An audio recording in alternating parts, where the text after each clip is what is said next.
ಮದುವೆಯಾದ 2 ವರ್ಷಗಳ ನಂತರ ತಾಯಿಯಾಗಲಿದ್ದಾಳೆ. ಖುಷಿಯಿಂದ ಹೆರಿಗೆ ಆಸ್ಪತ್ರೆಗೆ ಹೋಗಿ ಮಗುವನ್ನು ಎತ್ತಿಕೊಂಡು ನೆಮ್ಮದಿಯಿಂದ ಬರಲು ಹುಟ್ಟಿದ ಮನೆಗೆ ಹೋದಳು. ತಂದೆ ತಾಯಿಯ ಸಮ್ಮುಖದಲ್ಲಿ ಶ್ರೀ ಮಹಾಲಕ್ಷ್ಮಿಯಂತಿದ್ದ ಹೆಣ್ಣು ಮಗುವಿಗೆ ಜನ್ಮವಿತ್ತಳು. ತಾಯಿ ತಂದೆ ಗಂಡ ಖುಷಿಪಟ್ರು. ಆದರೆ ವಾರಸುದಾರ ಹುಟ್ಟಿಲ್ಲ ಎಂದು ಅವಳ ಅತ್ತೆ ಸಿಡಿ ಅಂತಿದ್ಲು. ಆದರೆ ಹುಡುಗಿಯ ತಂದೆ ತಾಯಿ ಆ ಮಗುವನ್ನು ಬಹಳ ಪ್ರೀತಿಯಿಂದ ನೋಡಿಕೊಳ್ತಿದ್ರು. ಅದಕ್ಕೆ ಶ್ರೀಲಕ್ಷ್ಮಿ ಎಂದು ಹೆಸರಿಟ್ಟರು. ಅವಳ ಅಜ್ಜಮ್ಮ ಮಗುವನ್ನು ಎತ್ತಿಕೊಂಡು ಇನ್ನು 1-2 ತಿಂಗಳು ನಿನ್ನ ಮನೆಗೆ ನೀನು ಹೋಗ್ತೀಯ ಎಂದು ಮಾತಿಗೂ ಹೇಳುತ್ತಾ ಆಟ ಆಡಿಸ್ತಿದ್ಲು. ಆಗ ಅವಳ ಅಮ್ಮ, ಅಯ್ಯೋ ಹಾಗನ್ನಬೇಡಿ ಅತ್ತೆ, ಇದು ಕೂಡ ನನ್ನ ಮಗಳ ಮನೆಯೇ ಅಲ್ವಾ ಎಂದಳು. ಹೀಗೆ 6-7 ತಿಂಗಳುಗಳ ನಂತರ ಆ ಹುಡುಗಿ ಬಾಣಂತನ ಮುಗಿಸಿ ತಾನು ಮೆಟ್ಟಿದ ಮನೆಗೆ ಕಾಲಿಡುತ್ತಾ ನನ್ನ ಮಗಳ ಮನೆ ಇದು ಎಂದು ಸಂತೋಷದಿಂದ ಒಳಗೆ ಹೋದಳು. ಅವಳ ಅತ್ತೆ ಮತ್ತು ಮಾವ ಮಗುನ ಮುಟ್ಟಲೇ ಇಲ್ಲ, ಹತ್ತಿರಕ್ಕೂ ಬಿಟ್ಟುಕೊಳ್ಳಲಿಲ್ಲ. ಹೆಣ್ಣು ಮಗು ಹುಟ್ಟಿದ 2 ವರ್ಷಗಳ ಬಳಿಕ ಆ ಹುಡುಗಿಗೆ ಗಂಡು ಮಗು ಜನಿಸಿತು.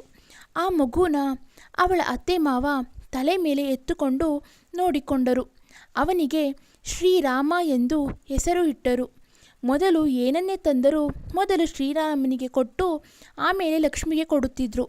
ಅದಕ್ಕೆ ಸೀತಾ, ಅದೇನು ಇಬ್ಬರು ನಿಮ್ಮ ಮೊಮ್ಮಕ್ಕಳೇ ಅಲ್ಲವೇ? ಅವರಿಬ್ಬರನ್ನು ಒಂದೇ ರೀತಿ ನೋಡಿ. ತಾತ ಅಜ್ಜಿ ಆದ ನೀವೇ ಬಾಲ್ಯದಲ್ಲಿ ಇವರಿಬ್ಬರನ್ನು ಬೇರೆ ಬೇರೆಯಾಗಿ ಬೆಳೆಸಿದರೆ ಅವರ ನಡುವೆ ಪ್ರೀತಿ ಹೇಗೆ ಬೆಳೆಯುತ್ತೆ ಎಂದಳು. ಅದಕ್ಕೆ ಅವರು, ಅದೆಲ್ಲ ನಮಗೆ ಗೊತ್ತಿಲ್ಲ, ನಮಗೆ ಗಂಡು ಮಕ್ಕಳೆಂದರೆ ಇಷ್ಟ. ಹೆಣ್ಣು ಎಷ್ಟು ದಿನ ನಮ್ಮ ಜೊತೆ ಇರ್ತಾಳೆ, ಮದುವೆಯಾಗಿ ಅವಳ ಗಂಡನ ಮನೆಗೆ ಹೋಗ್ತಾಳೆ.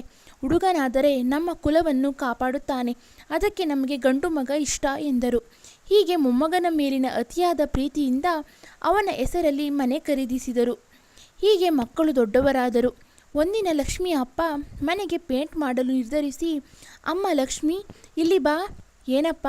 ನಮ್ಮ ಹೊಸ ಮನೆಗೆ ಬಣ್ಣ ಹೊಡೆಸಲು ದಯವಿಟ್ಟು ಒಳ್ಳೆ ಬಣ್ಣಗಳನ್ನು ಆಯ್ಕೆ ಮಾಡು ಎನ್ನುತ್ತಿದ್ದಂತೆ ಅವಳ ಅಜ್ಜಿ, ಓ ನೀನೇನು ಅವಳನ್ನು ಕೇಳ್ತಿದ್ದಿ? ಅವಳು ಮದುವೆಯಾಗಿ ಅವಳ ಮನೆಗೆ ಹೋಗುವವಳು. ಇಲ್ಲಿ ಯಾವಾಗಲೂ ಇರೋದು ಶ್ರೀರಾಮ, ಅವನನ್ನು ಕೇಳು ಎಂದು ಯಾವಾಗಲೂ ಲಕ್ಷ್ಮಿ ವಿರುದ್ಧ ಮಾತಾಡುತ್ತಿದ್ಲು.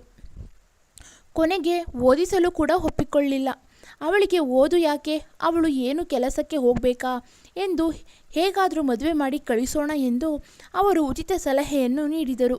ಲಕ್ಷ್ಮಿಗೆ 19 ತುಂಬುವವರೆಗೆ ಮದುವೆ ಬೇಡ ಎಂದು ಮನವೊಲಿಸಿ, ನಮ್ಮ ಮಗಳು ಮದುವೆಯಾದರೆ ಅಲ್ಲೇ ಸುಖವಾಗಿರುತ್ತಾಳೆ ಎಂದು ಯೋಚಿಸಿ ತಂದೆ ತಾಯಿ ಮದುವೆ ಮಾಡಲು ನಿರ್ಧರಿಸಿದರು. ಹೌದು, ಮದುವೆಯಾಗಲು ಮಗಳಿಗೆ ಅಲ್ಲಿ ಅವಳದೇ ಮನೆ ಇದೆ ಎಂದು ಸೀತಾ ಖುಷಿಯಾಗಿದ್ಲು. ಸ್ವಲ್ಪ ದಿನ ಎಲ್ಲವೂ ಚೆನ್ನಾಗಿತ್ತು. ಆದರೆ ನಂತರ ಅವರ ನಿಜ ಸ್ವರೂಪ ಹೊರಬಿತ್ತು. ಹೆಚ್ಚಿನ ವರದಕ್ಷಿಣೆಗಾಗಿ ಕಿರುಕುಳ ನೀಡುತ್ತಿದ್ದರು. ನಿನ್ನ ತವರಿಗೆ ಹೋಗಿ ಹಣ ತೆಗೆದುಕೊಂಡು ಬಾ ಎಂದು ಮನೆಯಿಂದ ಹೊರಹಾಕಿದ್ರು. ಬೇರೆ ದಾರಿ ಇಲ್ಲದೆ ಲಕ್ಷ್ಮಿ ತನ್ನ ತವರಿಗೆ ಬಂದ್ಲು. ಆದರೆ ಅಲ್ಲಿ ಮತ್ತೆ ಅದೇ ಮಾತು, ಇಲ್ಲಿ ನಿನ್ನ ಯಾವ ಮನೆ ಇದೆ ಎಂದು ಬಂದಿದ್ದಿ, ನಿನ್ನ ಮನೆಗೆ ಹೋಗು ಎಂದು ಅವಳ ಅಜ್ಜಿ ಹೇಳಿದ್ಲು. ಅದಕ್ಕೆ ಲಕ್ಷ್ಮಿ, ಹಾಗಿದ್ರೆ ನನ್ನ ನಿಜವಾದ ಮನೆ ಯಾವುದು? ಹೆಣ್ಣು ಮಕ್ಕಳಿಗೆ ಸ್ವಂತ ಮನೆ ಅನ್ನೋದೇ ಇರೋದಿಲ್ವಾ? ಯಾವ ಮನೆನ ನನ್ನ ಮನೆ ಅಂದುಕೊಳ್ಳೋದು ನನಗೆ ಅರ್ಥ ಆಗ್ತಾ ಇಲ್ಲ. ನೀನು ಒಂದು ಹೆಣ್ಣೆ ಅಲ್ವಾ, ನೀನು ಇವೆಲ್ಲ ಅನುಭವಿಸಿದ್ದಿ ಅಲ್ವಾ? ಆದರೆ ನನ್ನನ್ನು ಯಾಕೆ ಕೀಳಾಗಿ ನೋಡ್ತೀಯಾ? ಹುಟ್ಟಿದಾಗಿನಿಂದ ಇಲ್ಲಿಯವರೆಗೂ ನನ್ನನ್ನು ಸಂತೋಷವಾಗಿ ಇರಲು ಬಿಡಲಿಲ್ಲ. ನೀನು ನನ್ನನ್ನು ಹೊರಗೆ ಕರೆದುಕೊಂಡು ಹೋಗಲಿಲ್ಲ. ನೀನು ನನ್ನನ್ನು ಓದಲು ಬಿಡಲಿಲ್ಲ. ನೀನು ನನಗೆ ಪೂರ್ಣ ವರದಕ್ಷಿಣೆ ಕೊಟ್ಟು ನನ್ನನ್ನು ಮದುವೆ ಮಾಡಲಿಲ್ಲ. ನನ್ನ ಅಣ್ಣನ ಹೆಸರಲ್ಲಿ ಮನೆ ಖರೀದಿಸಿದ್ದೀಯಾ, ಆದರೆ ನನಗೇನು ಮಾಡಿದ್ದೀಯಾ? ಯಾವತ್ತಾದರೂ ಚಿಕ್ಕ ಗೌನ್ ಕೊಂಡಿದ್ದೀಯಾ? ನಾನಾದರೂ ಓದಿದ್ದರೆ ನಾನು ನನ್ನ ಕಾಲ ಮೇಲೆ ನಿಂತುಕೊಳ್ಳುತ್ತಿದ್ದೆ, ನಿನ್ನ ಬಳಿ ಬರುತ್ತಿರಲಿಲ್ಲ. ಅಷ್ಟಕ್ಕೂ ನಿಜವಾದ ಹೆಣ್ಣೆಂದರೆ ಏನೆಂದುಕೊಂಡಿದ್ದಿ? ನಿನ್ನ ಮೊಮ್ಮಗ ಒಬ್ಬನೇ ನಿನ್ನ ಕುಲದ ಹೆಸರು ಉಳಿಸುವವ ಎಂದುಕೊಂಡಿದ್ದೀಯಲ್ವಾ? ನಾನು ಅಂದರೆ ನಿನ್ನ ಮೊಮ್ಮಗಳಾದ ನಾನು ನಿನ್ನ ಕುಲನಾಮವನ್ನು ಹುಟ್ಟಿದ ಮನೆಯಿಂದ ಮೆಟ್ಟಿದ ಮನೆವರೆಗೂ ಹೊತ್ತು ಅದರ ಮೇಲೆ ಯಾವ ಕಳಂಕವೂ ಬರದಂತೆ ಅಲ್ಲಿಯೇ ಇದ್ದು ನೋಡಿಕೊಳ್ಳುತ್ತೇನೆ. ಒಳ್ಳೆ ಹೆಸರು ಗಳಿಸಿ 2 ಸಂಸಾರದಲ್ಲಿ ಯಾವುದೇ ಕಳಂಕವಿಲ್ಲದೆ ಜೀವನದ ಕೊನೆಯವರೆಗೂ 2 ವಂಶಗಳನ್ನು 2 ಹೆಗಲ ಮೇಲೆ ಹೊತ್ತು 2 ಕುಲವನ್ನು ಎತ್ತಿ ಹಿಡಿಯುತ್ತೇನೆ. ಇದನ್ನೆಲ್ಲ ಎಷ್ಟು ಹೇಳಿದರೂ ನೀನು ಬದಲಾಗುವುದಿಲ್ಲ.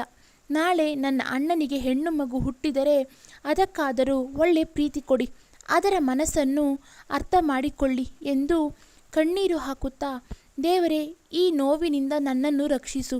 ಹೆಣ್ಣು ಮಗುವಿಗೆ ಮನೆಯೇ ಇಲ್ಲದ ಸಮಾಜದಲ್ಲಿ, ಹೆಣ್ಣು ಮಗುವಿನ ಮೇಲೆ ಪ್ರೀತಿ ಇಲ್ಲದ ಈ ಸಮಾಜದಲ್ಲಿ ಬದುಕಲ್ಲ ಎಂದು ಲಕ್ಷ್ಮಿ ಬಾವಿಗೆ ಹಾರಲು ಹೋದಳು. ಆದರೆ ಅವಳ ಅಜ್ಜಿ ಅವಳನ್ನು ತಡೆದು, ಕ್ಷಮಿಸಮ್ಮ ಮಗಳೇ, ಹೆಣ್ಣಾಗಿ ಹುಟ್ಟಿ ಇನ್ನೊಂದು ಹೆಣ್ಣಿನ ಕಷ್ಟವನ್ನು ಅರ್ಥ ಮಾಡಿಕೊಳ್ಳದೆ ನಿನಗೆ ಕಷ್ಟ ಕೊಟ್ಟೆ. ಈ ಪಾಪಿ ಅಜ್ಜಿಯನ್ನು ಕ್ಷಮಿಸು.